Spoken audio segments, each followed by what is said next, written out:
morning, good morning, good morning. I am going to continue with my video recording. Now, for this plan, for this video, I chose plan number 6. I chose all my even plans. My odd plans were separated this time. And so here I am. And one of my favorite subjects to teach is grammar. I really enjoy and love teaching grammar structure. Don't ask me why, but I really enjoy it. And this time I was asked to prepare for using comparatives. But this time I was not only asked to prepare, I was also asked to teach the students about using comparatives. Um, my coworkers in the school know that how much I love grammar, and the students say that I am really good at teaching grammar. So I was very pleased with that, and I had the pleasure and the opportunity to teach them about using comparatives. Now, for this purpose, what I did is I provided them with a video about the use of comparatives. And also, the very first thing that we remember as an anticipatory set was to remember what are adjectives, because I think that it's important when you go into a class to make a review of something that they should already know in order to continue and go to the next step. And so we made a list using the board. We made a list. We wrote all the adjectives that came to their minds. I divided them into 3 groups: the ones that were with only 1 syllable, the others that had 2 syllables, and the others that had from 3 and more syllables on. And so I told them, we explained and we remembered that adjectives are used to describe nouns. Okay, we can describe them for good or for bad, for not so good. All right, so of course, we're using communicative language because the purpose of the school is to make sure that they use language in a very natural way, or as natural as possible. Okay, so they can think in English and speak in English at a fluent situation, fluently, with among themselves, among teachers, with teachers, and among other English speaking people that they might know or they might encounter, since it's we are under the IB program and it's a globalized teaching and learning situation. Okay, so as a strategist, well, as I told you, I am using a video for them to watch kind of the usage, the basic usage of the comparatives, and then working with a PowerPoint presentation, working, explaining to them the use itself and explaining the use of the abbreviation or the contraction ER for short or one or 2 syllable um, adjectives, and the word than, of course, that it has to be used. In this case, I did not use less than, I only used more than. So we were working with the comparatives in a positive way, going up. So here are some of the PowerPoint presentations that I showed them. We talked about the rules for when to contract more and use ER, and when to go ahead and use the whole word more. Also, we talked about the fact that in some cases, we needed to um, double double the last consonant before adding the ER. Those were some of the rules. And then, of course, before going into the worksheets that I provided them with, we made some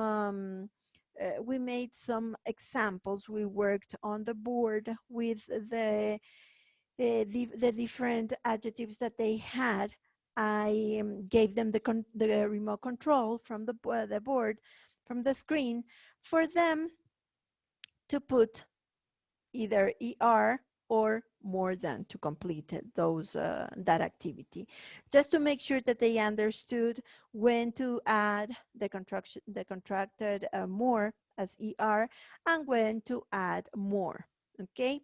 Um, that was as part of the modeling, and then the guided practice. For the guided practice, I proceeded to um, give them, to present them the activity through the worksheet. So I gave them a worksheet through which they first, before using them in sentences, they just had to change the adjectives that they were presented to the comparative way. And then, of course, there were sentences through which they had to complete the sentence by adding adjectives that they had on a chart. They were presented on a chart. They had to complete the sentences by adding the adjective in the comparative way. Now, this is important. This is important to use. Grammar structures are important to be presented also as grammar, I believe. It's my belief. Because they are going through the process of learning academic writing, of learning how to not only make paragraphs, develop paragraphs, but also develop essays.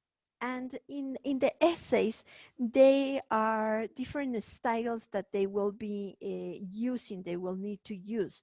And sometimes they will need to know how to compare things, to show similarity, to show difference, to show that something, a noun is more than another thing inside what they are trying to present or inside what they are trying to cover.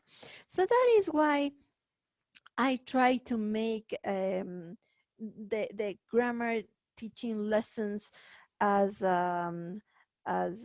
positive as possible, to make them understand that grammar is not difficult first. Grammar is not boring either, but grammar is fun, and grammar is necessary for them to not use it only when speaking, because sometimes when we speak, they try to speak as fast as they can, so they forget about the rules or those things. They don't say bigger than, they say more big than, which is not correct either. But sometimes they have those magical moments when they are talking, when they are, myself, stop to correctly phrase using the correct structure. Now they know the way that I did not say it, so maybe I have phrased what I said and do it the second time in a correct way. But when they move, they say I have them in mind. By presenting them this, and by um, having them practice.